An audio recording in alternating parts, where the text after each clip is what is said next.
So equity really means that everyone has a fair and just opportunity to thrive and reach their potential. But this requires that we remove obstacles such as poverty, discrimination, racism, and all their consequences, including lack of access and powerlessness, right? So that means that it's not just about equality, which is very different, which is giving everybody the same thing, but it's really about making sure that people have what they need to thrive.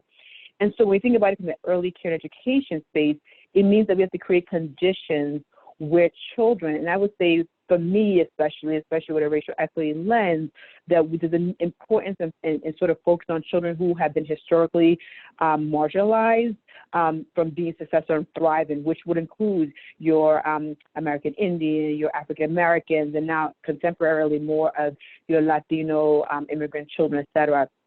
And so this sort of providing equity could come in the form of access to high quality early learning experiences, a stable and well-compensated workforce, and really a strength-based approach that really is not saying, oh, because you're poor or of color, but that we know that there are things that place you at risk for X, Y, and Z. It's just trying to provide a more strength-based approach to really meet children's underlying skills and capabilities.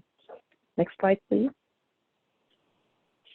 And so just to sort of again, I'm not going to go dive completely into all the different indicators because the indicators kind of offer the same thing, especially when you look at it from a racialized lens.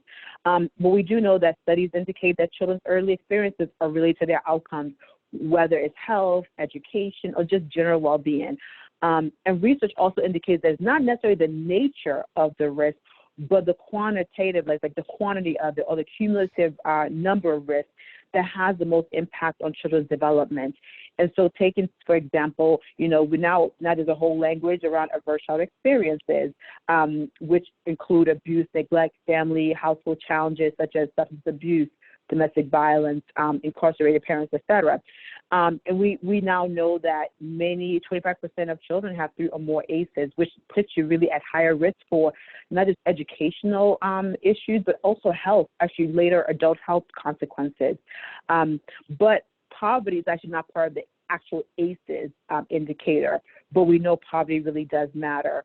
In a study of CDC, we did find that 25% of who have 3 or more ACEs really have detrimental outcomes.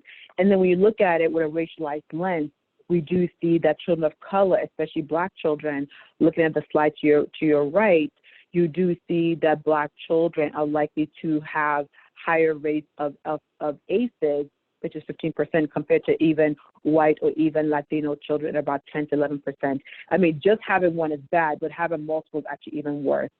And we know that children bring a lot of, whether it be ACEs or trauma of any sort, into the classroom and their experiences.